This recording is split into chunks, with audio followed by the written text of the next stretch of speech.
জ্বালানি তেলের দাম বৃদ্ধির কারণে প্রতি কিলোমিটারে 11 পয়সা ডিজেল চালিত বাস ভাড়া বাড়ানোর সিদ্ধান্ত নিয়েছে সরকার।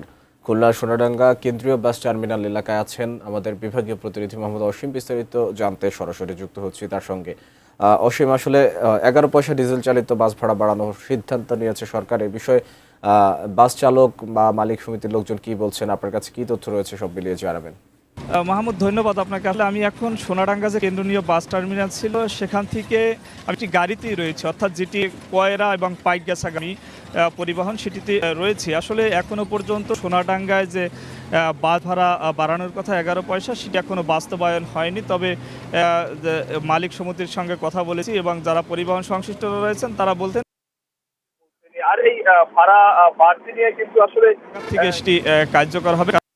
তার মিশ্র যে প্রতিক্রিয়া সেটি কিন্তু রয়েছেন। আমরা একটু কয়েকজনের সঙ্গে একটু কথা বলে নিতে চাই। আসলে এই যে রয়েছেন, আমরা একটু কয়েকজনের সঙ্গে একটু কথা বলে নিতে চাই। আসলে এই যে জ্বালানি তেলের মূল্যবৃদ্ধির কারণে গাড়ি ভাড়া বাড়িয়েছে, আসলে বিষয়টাকে কিভাবে দেখছেন? আপনাদের উপর কি ধরনের প্রভাব?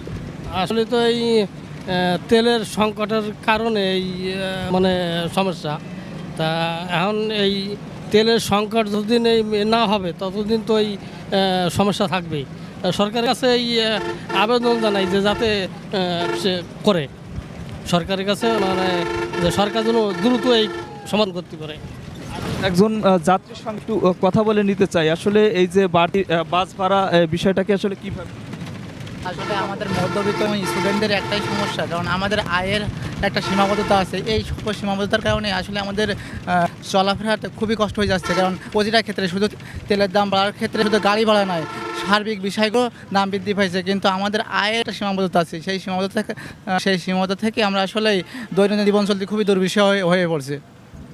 মাহমুদ, আরও একজন যাত্রীর সঙ্গে একটু কথা বলতে চাই। আপু, আসলে এই যে বাস ভাড়া বাড়ছে, আসলে বিষয়টাকে কিভাবে দেখছেন? আমি কিছু বলবো না ভাইয়া। মাহমুদ, আপনি শুনছিলেন যারা এই পরিবহনে রয়েছে তারা কিন্তু বলছেন যে আসলে জ্বালানি তেলের মূল্যবৃদ্ধির কারণে যে বাড়তি ভাড়া পরিবহনের ভাড়া বাড়ানো হয়েছে, আসলে বিষয়টা কিন্তু নিয়ে তাদের সাধারণ যে যাত্রীরা রয়েছে তাদের উপর কিন্তু নেতিবাচক প্রভাব পড়বে। কারণ জ্বালানি তেলের মূল্যবৃদ্ধির কারণে একই সাথে তাদের যে